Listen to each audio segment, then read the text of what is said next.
Student and my dear friends, आज जो हम लोग कक्षा 12 की बहुत ही इंपॉर्टेंट टॉपिक एल्डोल कंडेंसेशन पढ़ने वाले हैं। ये जो टॉपिक है लगभग हर साल आपके जो है बोर्ड परीक्षा में पूछा जाता है और इस साल के लिए भी बहुत ज़्यादा इंपॉर्टेंट है। मान के चलिए आपका जो है 2 नंबर इस टॉपिक से एकदम फिक्स है, कम से कम 2 नंबर, मैक्सिमम 3 नंबर भी पूछा जा सकता है इससे। ठीक है, तो जान लीजिए ये क्वेश्चन अगर आपने ठीक से पढ़ लिया तो जान लीजिए आपका जो है 2-3 नंबर जो है फिक्स हो गया। ठीक है, तो इस तरह से बहुत ही ध्यान से इस वीडियो को देखिएगा और कोशिश ये करिएगा कि ये वीडियो कम से कम जो है 2-3 बार आप लोग देखिए, ताकि जो है आपको इसको दोबारा रिवाइज करने की ज़रूरत ना पड़े। ठीक है, चाहो तो आप इसका नोट्स भी बना सकते हो। ठीक है, तो चलिए रिएक्शन क्या है और कैसे इसकी क्रियाविधि होती है, पूरी बात जो हम लोग समझेंगे इस वीडियो में। बहुत ही छोटा सा वीडियो होने वाला है, बहुत ही लंबा नहीं करेंगे इसको।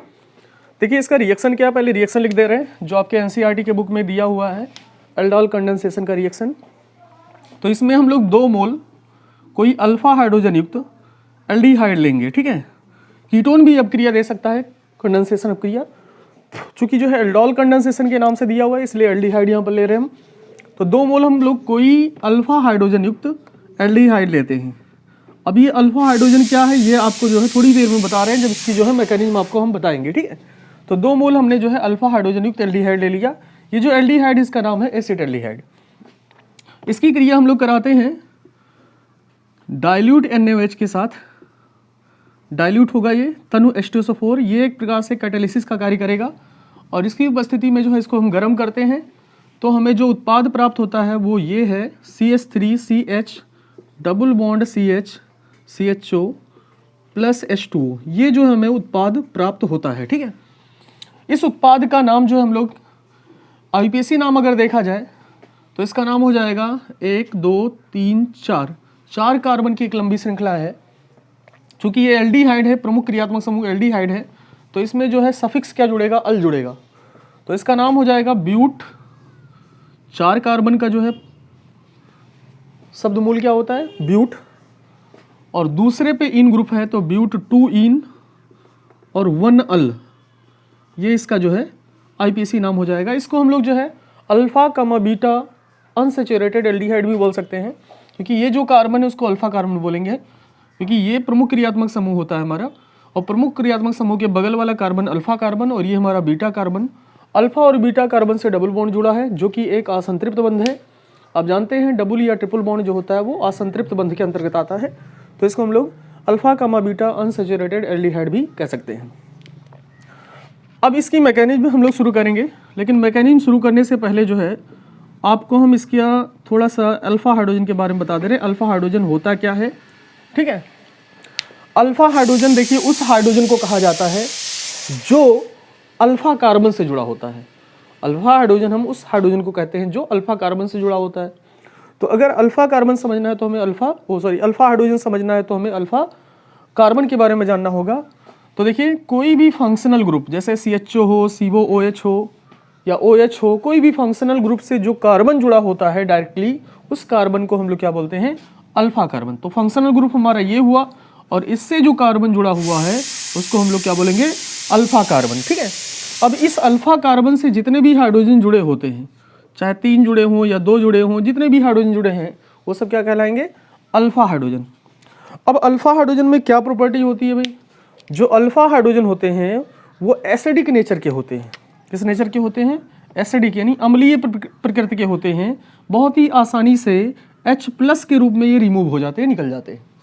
ठीक है, क्यों निकल जाते हैं भाई, क्योंकि जो CHO ग्रुप है एक प्रकार से इलेक्ट्रॉन अट्रैक्टिंग समूह है, वो जो है यहाँ से इलेक्ट्रॉनों को जो है खींच लेता है और ये जो है H+ के रूप में बाहर आ जाता है। ठीक है, तो ये तो हुआ acidic property of alpha hydrogen.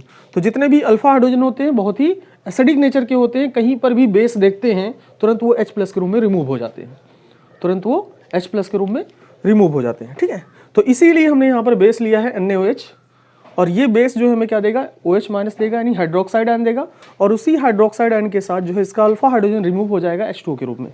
तो देखिए इसका मैकेनिज्म किस प्रकार से है। मैकेनिज्म को हमने जो है इसको कई स्टेप में बांट दिया है, 2 स्टेप में बांट दिया है। फर्स्ट स्टेप क्या होगा इसका, स्टेप फर्स्ट, पहला स्टेप है हम लोग 1 मोल ले रहे हैं अल्फा जो है अल्फा युक्त यानी अल्फा हाइड्रोजन युक्त एल्डिहाइड। तो इस एल्डिहाइड की संरचना चाहे तो आप पूरी खोल दें, या जो है एक ही हाइड्रोजन खोलिए, क्योंकि एक ही हाइड्रोजन हमें निकालना है। तो हमने CH3 को ऐसे लिख दिया, CH2 और H, और उसके बाद ये किससे जुड़ा हुआ है, CHO से। अब प्रमुख क्रियात्मक समूह हमारा CHO हुआ, ये हमारा हुआ अल्फा कार्बन और ये हमारा हुआ अल्फा हाइड्रोजन, ठीक है। अब हमने इसकी क्रिया करा दी डाइल्यूट NaOH के साथ। डाइल्यूट NaOH मतलब जलीय NaOH, इसमें जल भी अच्छी खासी मात्रा में जो है मिला हुआ है। इस NaOH के साथ कराया। NaOH का काम क्या होता है, OH माइनस आयन प्रोवाइड करना, ठीक है, यानी OH माइनस आयन देता है। अब आप जानते हैं कि जो अल्फा हाइड्रोजन है वो H प्लस होता है, वो एसिडिक हाइड्रोजन के साथ आसानी बेसिक जो है OH के साथ आसानी से जो है निकल जाता है। तो यहाँ से OH माइनस और H प्लस निकलेगा, और इसका जो इलेक्ट्रॉन होगा इस कार्बन पे जाएगा, ठीक है। किस कार्बन पे जाएगा, अल्फा वाले कार्बन पे जाएगा। अब देखिए यहाँ से H2O निकला, तो ये क्या बना, ये बन गया CH2, और C पर आ गया माइनस चार्ज, और फिर CHO और प्लस H2O, ठीक है, ये निकल चुका है।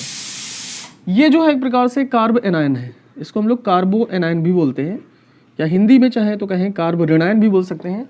ये एक प्रकार से न्यूक्लियोफाइल के समान कार्य करेगा, क्योंकि इसके पास जो है इलेक्ट्रॉन की अधिकता है, माइनस चार्ज है, मतलब इलेक्ट्रॉन की अधिकता है। एक नाभिक स्नेही की कार्य करेगा, और नाभिक स्नेही जो होता है कहाँ पर जुड़ता है, जहाँ पर इलेक्ट्रॉन की कमी होती है, ठीक है। तो सेकंड स्टेप में देखिए, स्टेप सेकंड स्टेप में हम लोग दूसरा मोल अपना लेंगे। जो हमने दूसरा मोल ये वाला है, इसको लेंगे एसिटेल्डिहाइड का CH3C, और इसको चाहे तो संरचना खोलिए CH3CHO का, तो हम लोग संरचना ऐसे खोल के लिख सकते हैं, ठीक है। प्लस ये जो हमारा कार्बन आयन प्राप्त हुआ है जो कि न्यूक्लियोफाइल है, उसके साथ क्रिया कराएंगे, ठीक है। यहाँ पर माइनस है, एक न्यूक्लियोफाइल है, न्यूक्लियोफाइल को किसकी जरूरत है, इलेक्ट्रोफाइल की। अब इलेक्ट्रोफाइल ये वाला कार्बन होता है भाई, यहाँ पर इलेक्ट्रॉन की कमी होती है, चूंकि पाई बॉन्ड है, और पाई बॉन्ड के इलेक्ट्रॉन जो है ऑक्सीजन मोर इलेक्ट्रोनिगेटिव होने के कारण दोनों ऑक्सीजन अपनी ओर अट्रैक्ट कर लेता है, खींच लेता है। तो यहाँ पर क्या आ जाएगा, स्लाइटली पॉजिटिव आएगा, और यहाँ पर स्लाइटली निगेटिव आएगा, और जैसे ही पॉजिटिव आएगा ये वाला इसके ऊपर अटैक कर देगा, ठीक है। यानी ये जो न्यूक्लियोफाइल है इस इलेक्ट्रोफाइल की ओर, यानी इलेक्ट्रॉन स्नेही की ओर जो है अटैक करेगा, या हम लोग ऐसे जो है जनरली कह सकते हैं कि माइनस जो है प्लस पर अटैक कर देगा, यानी जुड़ जाएगा, ठीक है। अब देखिए क्या बनाएगा इसके साथ जुड़कर, CH3C, और यहाँ पर हो जाएगा सिंगल बॉन्ड, एक बॉन्ड टूट चुका है, और यहाँ पर आ जाएगा माइनस चार्ज, ठीक है। यहाँ पर H, और फिर इधर CH2, इसका माइनस समाप्त हो जाएगा क्योंकि वो प्लस से जुड़ चुका है, और फिर CHO। ये चीज़ हमें प्राप्त हुआ, ठीक है।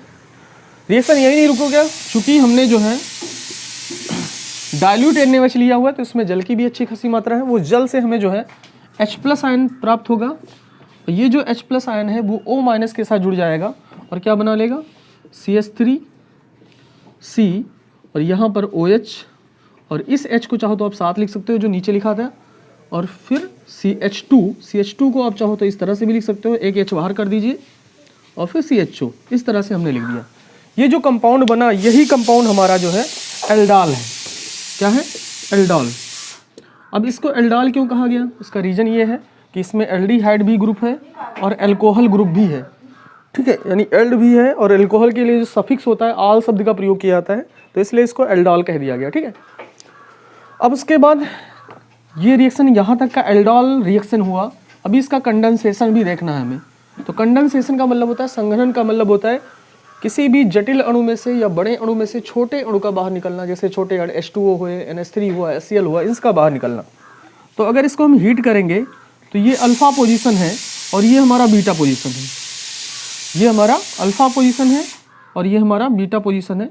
अल्फा और बीटा से जो है H2O का मोल्स जो है बाहर निकल जाएगा, ठीक है। और क्या प्राप्त हो जाएगा, CH3CH, और यहाँ पर जो है डबल बॉन्ड आ जाएगा, क्योंकि OH और H के निकलने से इस कार्बन की और इस कार्बन की एक एक बैलेंस ही कम हुई। तो यहाँ पर क्या आ जाएगा, डबल बॉन्ड, फिर CH और CHO, ठीक है, प्लस H2O हमारा निकला है, ठीक है।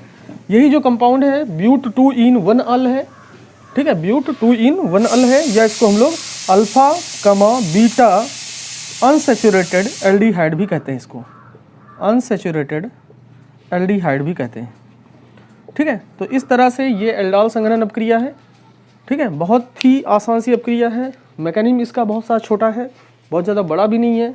आसानी से आप लोग जो है इसको समझ सकते हैं। ठीक है, इसको देखिएगा, एक दो बार जो जरूर जो है रिवाइज करके देख लीजिएगा। आप चाहे तो इसका स्क्रीनशॉट लेना हो तो स्क्रीनशॉट ले लीजिए। और आज की वीडियो कैसी लगी आप लोग जरूर कमेंट सेक्शन में बताइएगा। आज की वीडियो को देखने के लिए धन्यवाद।